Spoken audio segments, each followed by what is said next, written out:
This is Mrs. Dudley's daughter, and I'm going to be reading the next part of Beezus and Ramona with Ginger. Are we going to give them lemonade or anything to drink? Beezus asked. Not on my living room rug, Mother rapidly spooned applesauce into dishes. Applesauce and fig Newtons are bad enough. Maybe if we feed them right away, some of them will think the party is over and go home. Beezus piled fig Newtons on 2 plates. I hope so.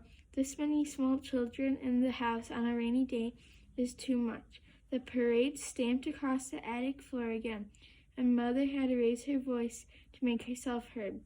It sounds as if they were coming through the ceiling. Let's catch them the next time they come through the kitchen, hand out the applesauce, Beezus shouted back. Then maybe we can get them to march into the living room. It was not long before Howie led the parade into the kitchen again. He stopped so suddenly that the children bumped into one another. When do we eat? He demanded. Now, Beezus thrust a dish of applesauce and a spoon into his hands. I want some, cried the others. Mother handed a second child some applesauce. Forward march, she ordered. Beezus led Howie into the living room, and the rest of the parade followed with their applesauce.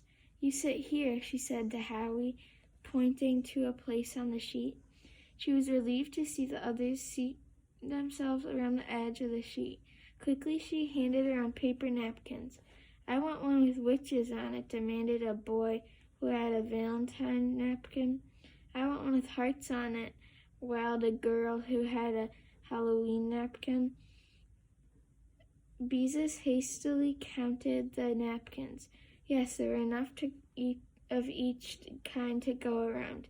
2 napkins apiece would be safer anyway. She handed each child a second napkin, and they all began to eat their applesauce, except one little girl who didn't like applesauce. Ramona was beaming because refreshments were the one most important part of any party, and now at last her guests were behaving the way she wanted them to. Mother came out of the kitchen with the plates of fig Newtons, which she handed to Beezus. Here, pass these around, she said. I think I'd better help Willa Jean. Willa Jean knew how to eat with a spoon. The trouble was she had to pick up the food with her left hand and put it into the spoon, which she held in her right hand. Then, most of the time, she was able to get it into her mouth. Ramona, her face shining with happiness, looked at her friends sharing the applesauce. These cookies are filled with worms, chopped up worms, she gleefully told everyone. Why, Ramona, Beezus was shocked. They aren't either. They're filled with ground up figs, you know that. Ramona did not answer. Her mouth was full of fig Newtons. Beezus passed the plate to a boy named Joey. I don't like worms, he said. I don't like worms, said the next little girl who had applesauce all over her chin. Beezus noticed that Ramona was beginning to scowl. When Howie refused the cookie, it was too much for Ramona. You eat that, she shouted. I won't, yelled Howie. You can't make me. Ramona jumped up, spilling her applesauce on the sheet. She thrust the nibbled fig Newton at Howie. You eat that, she repeated as she stepped into the applesauce. It's my party, and I want you to eat it. Howie knocked the cookie out of her hand. Ramona grabbed a handful of fig Newtons and thrust them at Susan. Eat these, she shouted. Susan began to cry. They're full of worms, she sobbed. I don't like worms. They're pretend worms, yelled Ramona. No, they're not, cried Susan. They're real. You eat these, Ramona yelled, thrusting her handful of cookies at the children, who backed away.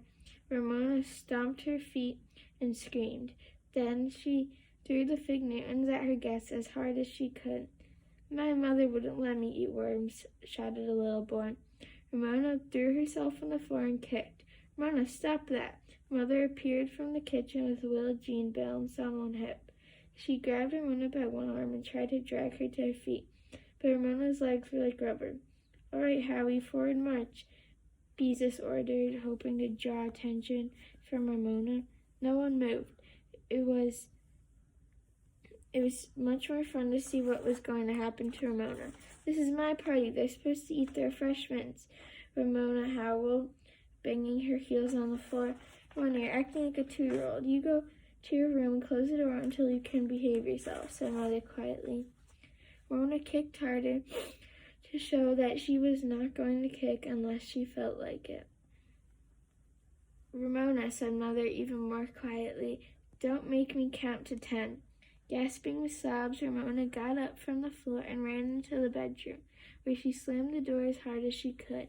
"All right, parade," said Mother wearily. "Forward march." Up and down, whistling, banging, tooting, marched the parade. Mother sat Willie Jean down and was just beginning to gather up the dishes and sheets when a car stopped in front of the house and Mrs. Kemp got out. "At last," sighed Mother, hurrying to the door. "I've come for Howie and Willie Jean," said Mrs. Kemp as several other cars stopped in front of the Quinbys. The parade marched into the living room. "I don't want to go home," protested Howie when he saw his mother. "The party must have been a success," Mrs. Kemp observed. "It certainly was." Mother tried to push the uncurled side of her hair behind her ear and to smooth out her rumpled old dress. "I like to play parade," said Howie, "but I didn't like what they had to eat." "Why, Howie," scolded Mrs. Kemp, "we must remember our manners." Ramona, her face streaked with tears, came out of her room and stood staring unhappily at her departing guests.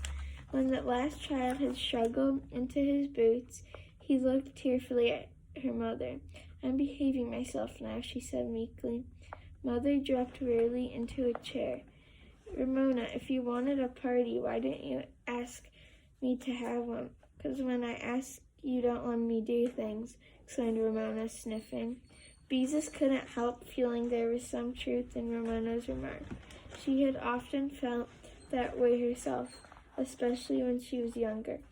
"Mother, did I do things like Ramona when I was 4?" she asked.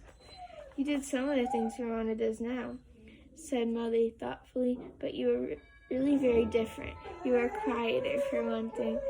This pleased Beezus. One of the reasons she sometimes disliked Ramona was that she was never quiet when she could manage to be noisy. Of course, there are some things that all 4-year-olds do, but even sisters are usually different, just the way your Aunt Beatrice and I were different when we were girls. I was a bookworm and went to the library 2 or 3 times a week. She was the best hopscotch player and the fastest rope jumper in the neighborhood, and she was better at jacks than anybody in our whole school. This surprised Beezus. She had never thought about her mother and aunt as children before.